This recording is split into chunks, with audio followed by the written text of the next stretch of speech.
Hey everybody, it's Damien from Guitar Journey here, and today I want to give you some practical advice that'll really help your playing move forward. And I'm going to give you this practical advice in the form of 3 cliches about learning and playing music that chances are you've heard before. And if you haven't heard these cliches before, at some point in your playing you definitely will.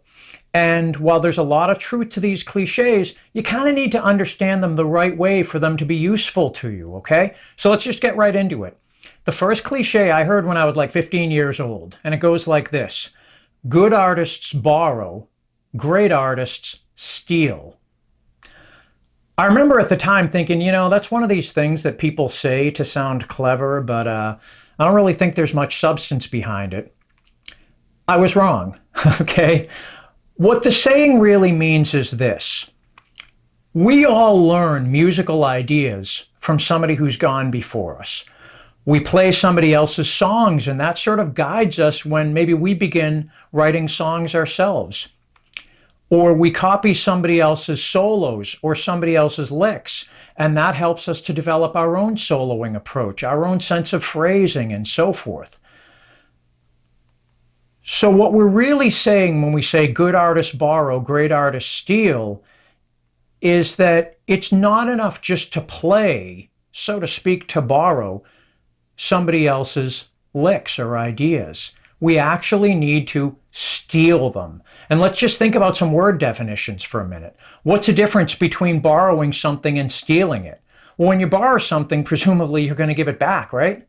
But when you steal something, you're going to keep it and make it your own. Yeah, you're going to make it your own. So in the context of learning music, it's not enough just to play, to borrow somebody's licks. You need to really steal them. You need to take an idea from somebody else and make it your own. Well, how do you do that? Well, change the key that somebody else's idea might be in. Change the mode. Maybe just from the minor to the major, okay? Change the rhythmic feel as well. And there's tons of other stuff you can do, okay? Take the idea from somebody else, make it your own. And then, maybe when some other person listens to you, they won't even realize that what you're playing started out as a lick or an idea from somebody else. So let me just give you a super quick example, okay? I can take this kind of simple blues lick out of an A minor pentatonic scale. Maybe I'm going to go, okay, again. Okay? But I'm going to do 3 things to this, okay? I'm going to take it out of swing feel and put it into more straight time. I'm going to turn it from a minor key lick into a major key lick.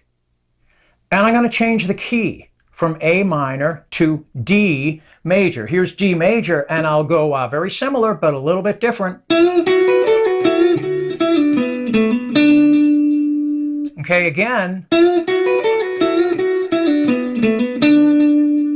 It's still pretty similar to the other lick, but I changed the overall vibe of it. Changing the key, changing the mode from minor to major, and changing the rhythmic feel as well, okay? So in essence, you could say that I stole that lick. I learned the lick, and then I just kind of made it my own, okay? And that's the intent behind this particular saying. Remember, good artists borrow, great artists steal. Make it your own. Okay, second cliche. Second cliche actually sounds really, really cool. Amateurs practice until they get it right. But professionals practice until they can't get it wrong. Okay. Yeah, that sounds pretty cool, pretty tough, I remember when I played in cover bands many, many years ago, and we worked really hard to perfect every song that we were playing, and we kind of had this saying as sort of our mantra. And of course, as part of formal university level study, I've certainly played in a bunch of recitals, and this saying has some relevance there too. But I admit, I'm a little older now, and maybe my perspective has changed. I really don't think this saying is all about playing and practicing a piece so that it's so perfect that at your club date or at your recital or whatever, you simply can't make a mistake with it.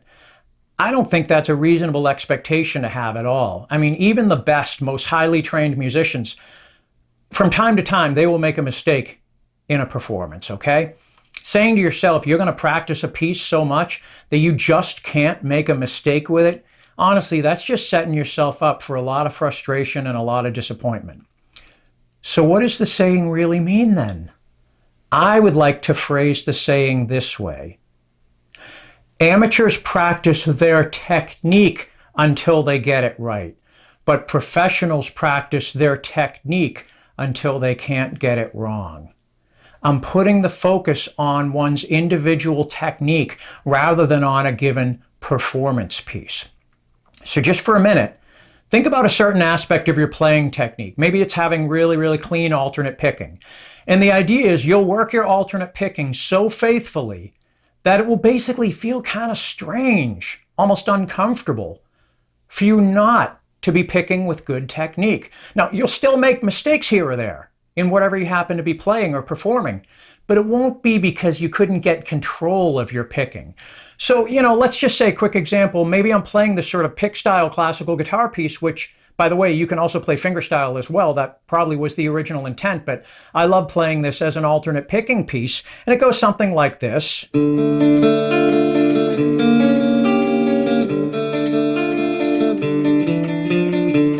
Okay? And if I happen to perform this piece in front of somebody, there's a chance I'll make a mistake at some point, okay? But you know what? I'm not going to make that mistake because I just couldn't get control of my picking, okay? And it goes for single note passages too. If I play a passage like this, maybe I'll go.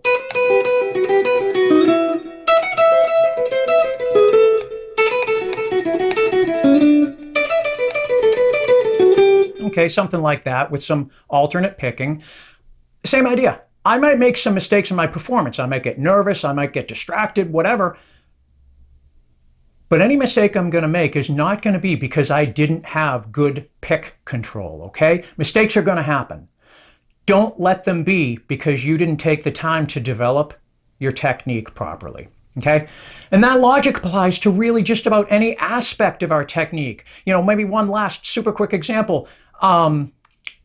It's really important to be on top of the strings, using your fingertips. You don't want your fingers to be flat like this, okay? And if I go to execute a bend, which really does require me to be on top of the string using my fingertip, so that the string doesn't slip out from under my finger, as opposed to if I'm all flat, I go to bend and it slips. At least I don't have to worry that my fretting technique is so sloppy that I can't even be in the correct position for a bend in the first place. So again, really dedicate yourself to having fundamentally solid technique, okay? If you perform, yeah, you'll maybe make some mistakes. Everybody does, but it won't be because you're just a sloppy player.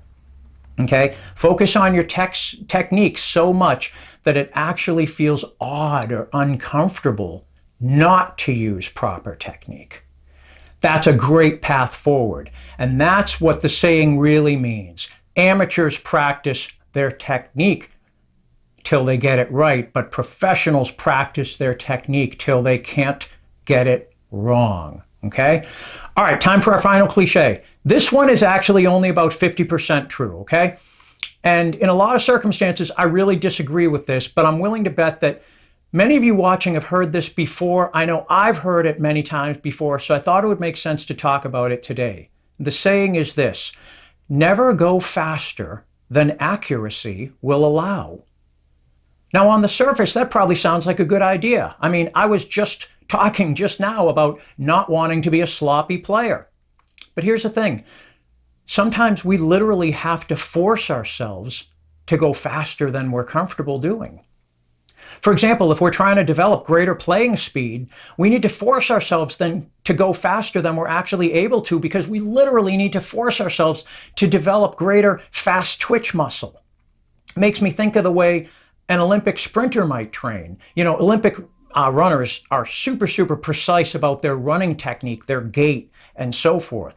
But when they train, they also train with rubber bands and sometimes bungee cords, that kind of thing, that literally pull them down the track, forcing them to go faster, to run faster than they're actually able to. They actually have a name for this. They call it overspeed training. Okay, overspeed training. And when that rubber band, that bungee cord, whatever, is pulling them along, forcing them to go faster, I am willing to bet that they're not as precise with their technique. But they kind of need that external force to force them to move faster than they otherwise would be able to. And that's part of their development.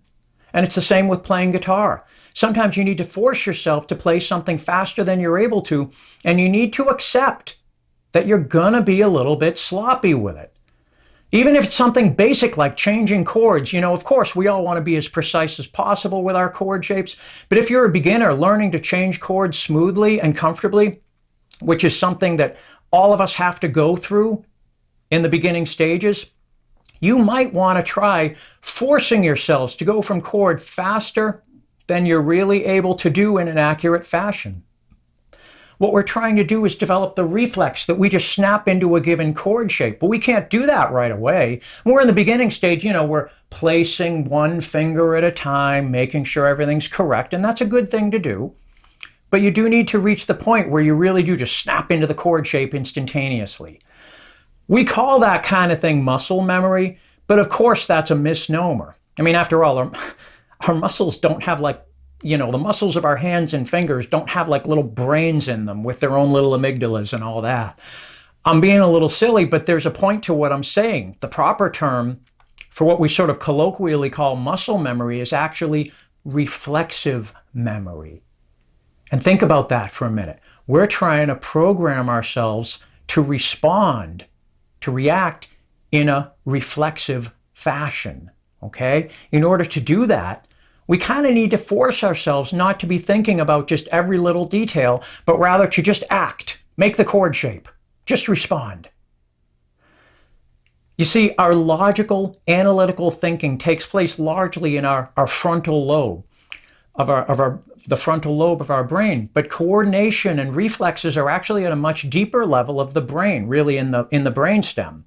So we need to force ourselves not to think about whatever it is we're trying to do, let's say a given chord shape. We need to force ourselves not really to think about it as much as just do it.